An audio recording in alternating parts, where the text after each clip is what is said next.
अगर आपका कोई बहुत ही प्रिय मर गया है और आप भी जानते हैं कि वो मर गया है, मगर आपका मन मानने को तैयार नहीं रहता और वो चाले चलने लगता है, वो सोचने लगता है शायद अभी कोई चमत्कार हो जाए और मृत व्यक्ति उठकर बैठ जाए, शायद कहीं से अचानक भगवान आ जाए और सब कुछ ठीक ठाक कर दें। पैर के दोनों अंगूठों को एक साथ बांधना मूलाधार को एक तरह से कस देता है, जिससे वो जीव एक बार फिर से उस शरीर के अंदर वापस नहीं घुस सकता।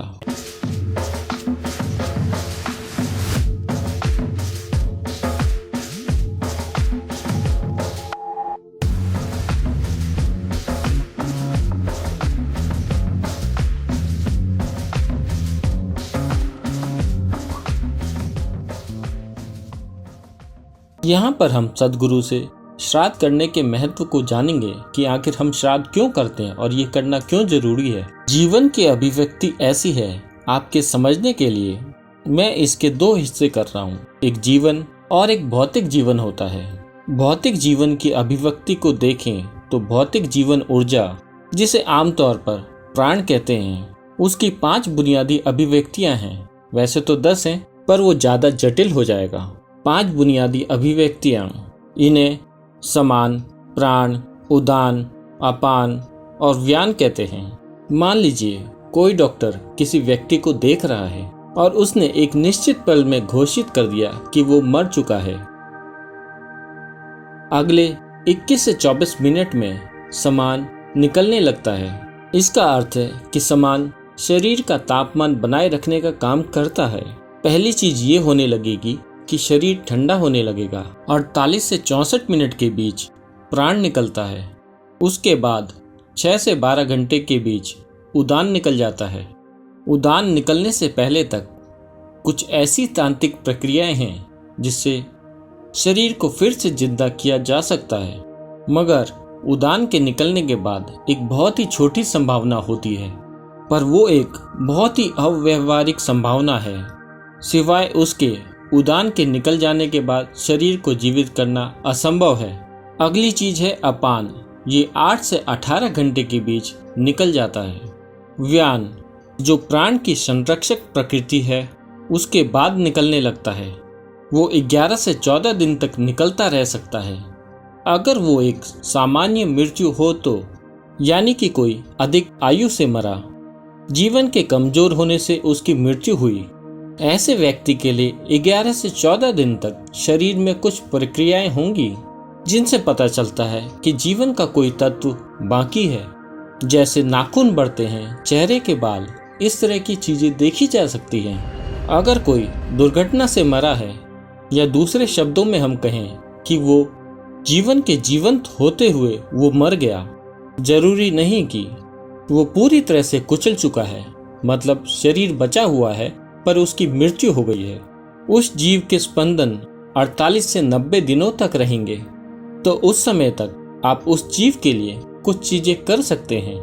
आप उस जीव के लिए क्या कर सकते हैं? देखिए, मृत्यु होने पर यह होता है, मृत्यु का आपका अनुभव ये है कि कोई चला गया, पर मृत व्यक्ति का अनुभव ये है कि उसने शरीर छोड़ दिया है, और क्योंकि वो शरीर छोड़ चुका है, आप उससे जुड़ नहीं सकते। आप अब उसे पहचान नहीं सकते। अगर वो वापस आ जाए तो आप डर जाएंगे। जिनसे आपको प्रेम है, अगर वो मरने के बाद वापस आ जाए तो प्रेम नहीं, भय होगा, क्योंकि आपका संबंध या तो उनके शरीर से है या उनके चेतन, मन और भावनाओं से। ये चीजें पीछे छूट गई हैं। शरीर पीछे छूट गया है, चेतन बुद्धि और समझदार मन वो भी पीछे छूट गया है। अब मन के रूप में ये सिर्फ सूचनाओं का एक ढेर है जिसकी अपनी प्रवृत्तियां हैं, कुदरती प्रवृत्तियां जो एक निश्चित रूप में अभिव्यक्तियां पाती हैं। समझदार मन नहीं है। जब समझदार मन नहीं होता, अगर आप सुखदता की एक बूंद ऐसे मन में डालें जिसके पास समझ की क्षमता नहीं है, बुद्धि नहीं है, तो ये सुखदता लाख गुना बढ़ जाएगी। अगर आप दुख की एक बूंद डाल दें तो वो दुख लाख गुना बढ़ जाएगा। ये आपके बच्चे की तरह है जिसके पास जरूरी समझदारी नहीं है। जैसे छोटा बच्चा खेलने जाता है लेकिन उसे नहीं पता कि वापस कब आना है। जब तक कि वो थक नहीं जाता और खेलने की शक्ति नहीं बचती, तब तक वो खेलना चाहता है, क्योंकि उसके पास जरूरी समझ नहीं है कि ये जाने का समय है। इसी तरह यह एक चरम स्थिति है। वो बच्चों से कई गुना आगे होते हैं। उनमें समझदार मन पूरी तरह से गायब होता है। तो अब आप उनमें जो भी गुण डालेंगे वो लाख गुना बढ़ जाएगा। इसे ही स्वर्ग और नर्क कहा जाता है। अगर आप एक सुखद स्थिति में होते हैं तो इसे स्वर्ग कहते हैं। अगर आप एक दुखद स्थिति में होते हैं तो उसे नर्क कहते हैं।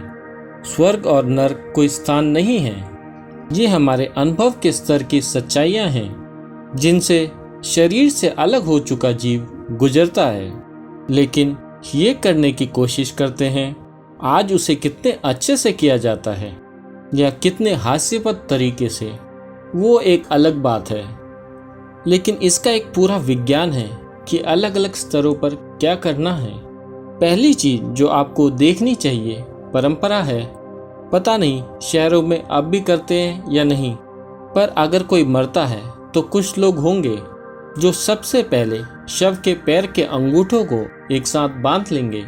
आप अभी ऐसा करते हैं या नहीं, पर यह बहुत महत्वपूर्ण है, क्योंकि पैर के अंगूठों को एक साथ बांधना उसके मूलाधार को एक तरह से कस देता है, जिससे एक बार फिर वो जीव उस शरीर में प्रवेश नहीं कर पाता या घुसने की कोशिश नहीं कर सकता, क्योंकि वो जीव इस जागरूकता के साथ नहीं जिया है कि ये मैं नहीं हूँ। उसने हमेशा ये विश्वास किया कि शरीर मैं हूँ, हालांकि वो शरीर से बाहर आ गया है।